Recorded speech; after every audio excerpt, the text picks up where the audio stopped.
ناظرین، ایک بھائی اور بہن کا واقعہ۔ بہن کی شادی کو 6 سال ہو گئے ہیں، میں کبھی اس کے گھر نہیں گیا۔ عید شب برات کبھی بھی ابو یا امی جاتے ہیں۔ میری بیوی ایک دن مجھے کہنے لگی، آپ کی بہن جب بھی آتی ہے اس کے بچے گھر کا حال بگاڑ کر رکھ دیتے ہیں، خرچ ڈبل ہو جاتا ہے، اور تمہاری ماں ہم سے چھپ چھپا کر کبھی اس کو صابن کی پیٹی دیتی ہے، کبھی کپڑے، کبھی سرف کے ڈبے، اور کبھی کبھی تو چاول کا تیلا بھر دیتی ہے۔ اپنی ماں کو بولو یہ ہمارا گھر ہے، کوئی خیرات سینٹر نہیں۔ مجھے بہت غصہ آیا۔ میں مشکل سے خرچ پورا کر رہا ہوں اور ماں سب کچھ بہن کو دے دیتی ہے۔ بہن ایک دن گھر آئی ہوئی تھی، اس کے بیٹے نے ٹی وی کا ریموٹ توڑ دیا۔ میں ماں سے غصے میں کہہ رہا تھا، ماں بہن کو بولو یہاں عید پہ آیا کرے بس، اور یہ جو آپ صابن، سرف اور چاول کا تیلا بھر کر دیتی ہے نا، اس کو بند کرے۔ ماں چپ رہی، لیکن بہن نے ساری باتیں سن لی تھی۔ میری بہن کچھ نہ بولی۔ 4 بج رہے تھے، اپنے بچوں کو تیار کیا اور کہنے لگی، بھائی مجھے بس سٹاپ تک چھوڑ آؤ۔ میں نے جھوٹے منہ کہا، رہ لیتی کچھ دن، لیکن وہ مسکرائی، نہیں بھائی، بچوں کی چھٹیاں ختم ہونے والی ہے۔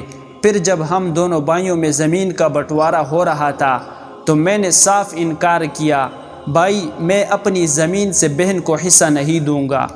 بہن سامنے بیٹھی تھی، وہ خاموش تھی، کچھ نہ بولی۔ ماں نے کہا بیٹی کا بھی حق بنتا ہے، لیکن میں نے گالی دے کر کہا، کچھ بھی ہو جائے میں بہن کو حصہ نہیں دوں گا۔ میری بیوی بھی بہن کو برا بھلا کہنے لگی، وہ بیچاری خاموش تھی۔ بڑا بھائی علیحدہ ہو گیا۔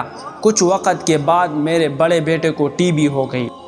میرے پاس اس کا علاج کروانے کے پیسے نہیں تھے، بہت پریشان تھا۔ میں نے قرض بھی لے لیا تھا لاکھ روپے۔ بھوک سر پہ تھی، میں بہت پریشان تھا۔ کمرے میں اکیلا بیٹھا تھا، شاید رو رہا تھا حالات پہ۔ اس وقت وہی بہن گھر آ گئی۔ میں نے غصے سے بولا، اب یہ آ گئی ہے منحوس۔ میں نے بیوی کو کہا کچھ تیار کرو بہن کے لیے۔ بیوی میرے پاس آئی، کوئی ضرورت نہیں گوشت یا بریانی پکانے کی اس کے لیے۔ پھر 1 گھنٹے بعد وہ میرے پاس آئی، بھائی پریشان ہو؟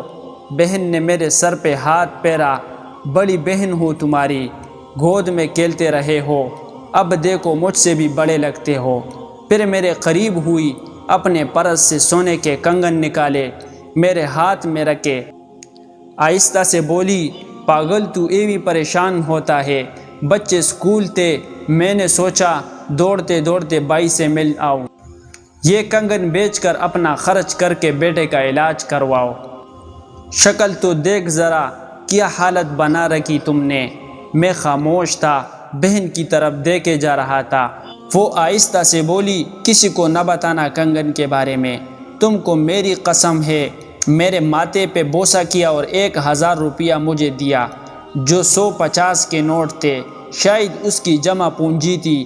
میری جیب میں ڈال کر بولی، بچوں کو گوشت لا دینا، پریشان نہ ہوا کر۔ جلدی سے اپنے ہاتھ میرے سر پہ رکھا، دیکھ بال سفید ہو گئے۔ وہ جلدی سے جانے لگی۔ اس کے پیروں کی طرف میں نے دیکھا، ٹوٹی ہوئی جوتی پہنی تھی، پرانا سا دوپٹہ اوڑھا ہوا تھا۔ جب بھی آتی تھی وہی دوپٹہ اوڑھ کر آتی۔ بہن کی اس محبت میں مر گیا تھا۔ ہم بھائی کتنے مطلب پرست ہوتے ہیں، بہنوں کو پل بھر بھی بیگانہ کر دیتے ہیں، اور بہنیں بھائیوں کا ذرا سا دکھ برداشت نہیں کر سکتی۔